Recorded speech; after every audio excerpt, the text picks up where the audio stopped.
Hi, I am now going to show you how I like to keep my social media content planning organized. When we're planning out for the month, when it comes to our social media content, it can be really hard to stay organized and not let it get chaotic. And this is the way I have found personally that it helps me stay most organized. This is here not to tell you that you have to do it this way. This is just a way to show you a very simple way of keeping it organized and not letting it get um, hectic for you. So, for starters, if you've met me, you know that I use everything Google. It just all stays. I like this has all it's all connected with my email. I'm able to share it with people easily. I can get it from any computer. It's the most simple thing for me to use. Because there's times when I'm working from home, there's times when I'm working at my office, there's times when I'm working at a computer at like my parents' house or I'm in another state. And it's just really helpful to have all of this for me personally in a spot where I know I can access it from any computer at any time. So that is why I use Google for everything. But when I am planning out my content for the month, I normally actually do it in a presentation. And that can be even a presentation. It doesn't have to be with Google. It could be even like a Microsoft presentation tool. It can be, I don't know, whatever you want to use. But again, Google is just what I'm familiar with and what I like to use. However, another good alternative would be the Microsoft PowerPoint situation. So, and the PowerPoint is not for you to present it, it's really just to keep it organized and have all of your stuff in one spot. It'll just make it super easy for you. So, as I am planning out for the month, I have my content calendar normally somewhere. I don't have it right here, but normally it's somewhere kind of on the side of my screen, just so I can kind of see, okay, right now we're doing, we're going to do answering frequently asked questions. Right now, we're going to post about a testimonial about a client, things like that. So, this is a client that I actually have right now.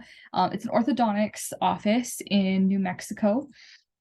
And this is so we do um, anywhere from 2 to 3 posts a week for them. It kind of depends on what's going on and if there's holidays and things like that.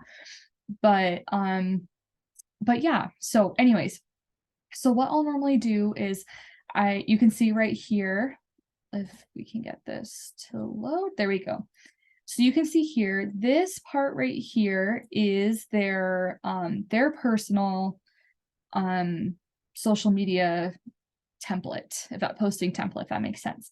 So all of their used hashtags go there, all of their contact information, where to reach them is all here. And then the actual caption of what we want the readers to really read is right here about whatever the post is. So normally when I'm doing posting, I do like to start with the caption. I normally will just copy and paste whatever my template is into a text box right here. And then that's where I'll just generate my caption. And you can generate your caption in all sorts of ways. You can either just type it yourself, you can get insights from fellow colleagues or competitors. One of my favorite things to do is to actually follow people who are in your industry. Although it may feel like you're kind of in competition with them, it's actually really helpful to maybe kind of match what they're doing just a little bit. And this is only because you can see what they're doing well and basically do it better. It kind of reminds me of like a younger sibling, like younger siblings always tease, they're like, oh, I always know what not to do because of the oldest. It's kind of the same thing. You're learning what not to do from your colleagues, but you're also learning what you can do better based off of what they're doing. So similar to that. And there's actually another video, basically, let me see what I titled that video. I can reference that for you. Oh, ways to engage with your target audience on Instagram. So on your social media content or social media posting book that you're on your little digital book, in the resources and links, it should be on the 8th page. There's a little QR code there for you to watch that. That can kind of talk to you a little bit more about that. However, though, this is where you can type this in. This is where also you can generate your caption from AI software. That's also another link that I shared. It's going to be on page 7. It's titled How to Utilize Chat GPT to Help Generate Genuine Content. So if you're having a hard time coming up with something, using AI software is a very easy way to do that. So that's where you can put this here. And always don't be afraid to use emojis or fun phrases, things like that. And then once you generate your image or you know what it is you want to do, you can post it right here. This image right here, actually, this is a reel. So that's why a little link's popping up right here, but you can either put your image or whatever it is here, just so you have it. And then that way, when you go into your Meta business, when you're going in to schedule everything out, you just take everything that's here saved and put it in there, no problem. That way, if something happens with Meta Business, which it has happened before, if something's to happen where they don't save all of your content, they have a weird malfunction happen, or they have or something wipes and you basically lose everything that you worked so hard for, you have it somewhere that you can trust and that you know it'll be at. So that's why I really do like using a second source to put all of my content, just because it's happened to me so many times where I build it in Meta Business and they'll have some type of update or weird glitch and I literally lose everything I worked for. And it's the most defeating thing when you're like, wow, I worked so hard on all that content and now it's gone. So this is just a very easy way for you not to lose your content. So yeah, anyways, that's kind of it. When it comes to generating your images, one simple little fact I will add in here, whether it's a reel, some type of other video or image, even if it's just a picture of either your product or your service, always, always, always add your company logo somewhere on that.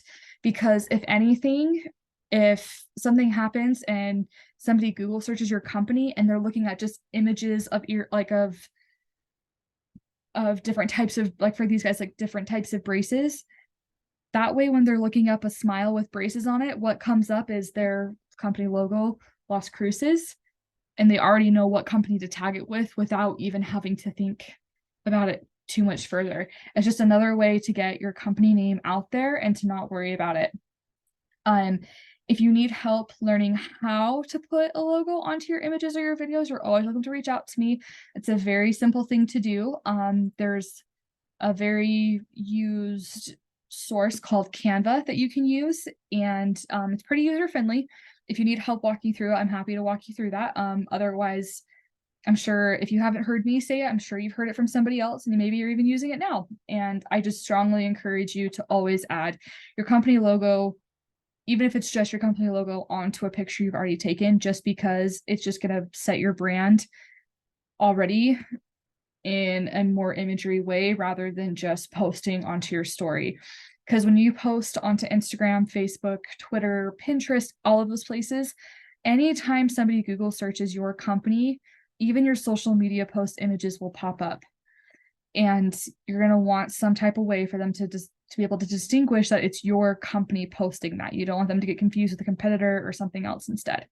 So anyways, if you have any further questions, please reach out to me and I hope this helps.